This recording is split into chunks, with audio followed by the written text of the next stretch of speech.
মনে করেন এটা আবু সুফিয়ান আল কাদেরের লাশ। আমি আপনাদের কেউ লাশ বলবো না, হয়তো মনে মনে বলবেন আমরা কি মরতে আসছি এখানে। লাশ, এটা এমপির লাশ, এটা চেয়ারম্যানের লাশ, এটা মুফতির লাশ, এটা মুফাসসিরের লাশ, এটা আশিকের রাসূলের লাশ, এটা গোলামের রাসূলের লাশ, এটা দুশমনের রাসূলের লাশ। আসছি একা যাবো একা, সঙ্গে যাবে কি? সঙ্গে যাবে মাত্র দুটি নাম, আল্লাহ নবী, আল্লাহ নবী। যুবক ছেলেরা জোরে বলো, আমরা মৃত্যুর সময় পেয়ারা নবীর চেহারা মুবারক দেখতে চাই কিনা?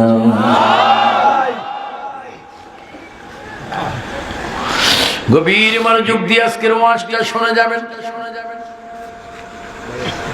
এই লাশ, এই লাশটাতে প্রবেশ করার পূর্বে আল্লাহ তোমাকে একটা নোটিশ দিয়েছেন কোরআনে, তুমি এখানে প্যাকেট হওয়ার আগে পুরুষটা 3টা কাপড়ে প্যাকেট হয়। কয়টা?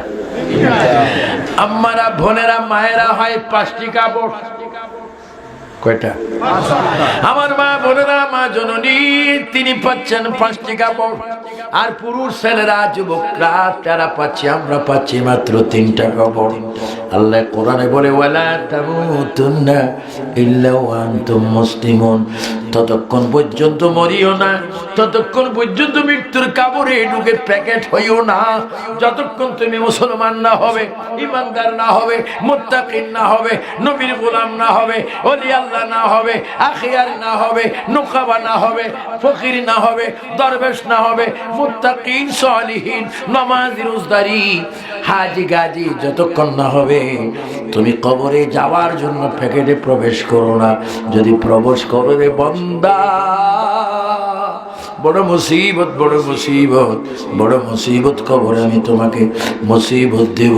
আর যদি নবীর খুশি করে যদি প্যাকেটে ঢুকতে পারো, কবরে আসা মাত্র নবীর সাক্ষাৎ পাবে।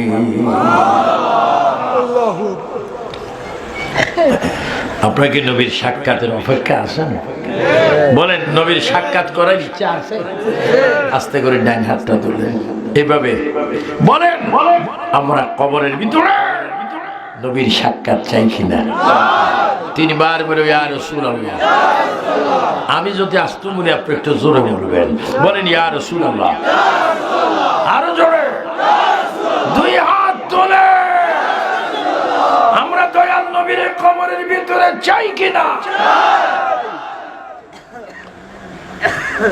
এই জন্য আমি 84 মা বোনকে বলবো, মাথায় কাপড় দিবি, বেগানা পুরুষ থেকে চেহারাকে ডাকবে। ও মা বোনেরা, তোমার আওয়াজ, তোমার কণ্ঠ, তোমার শব্দ যেন বেগানা পুরুষের কানে না যায়। যদি যায়, যেখান থেকে তুমি আওয়াজ ছাড়ছো, আর যদ্দূর দূরে বেগানা পুরুষ তোমার আওয়াজ শুনছে, অতটুকু অজাগারত চাইতে বড় মারাত্মক সাপ কবরের ভিতরে তোমার কণ্ঠের মধ্যে ঠাস ঠাস করে কামড় মারবে। বিচ্ছু তোমার নাক দিয়ে ঢুকবে, বিচ্ছু তোমার কান দিয়ে ঢুকবে।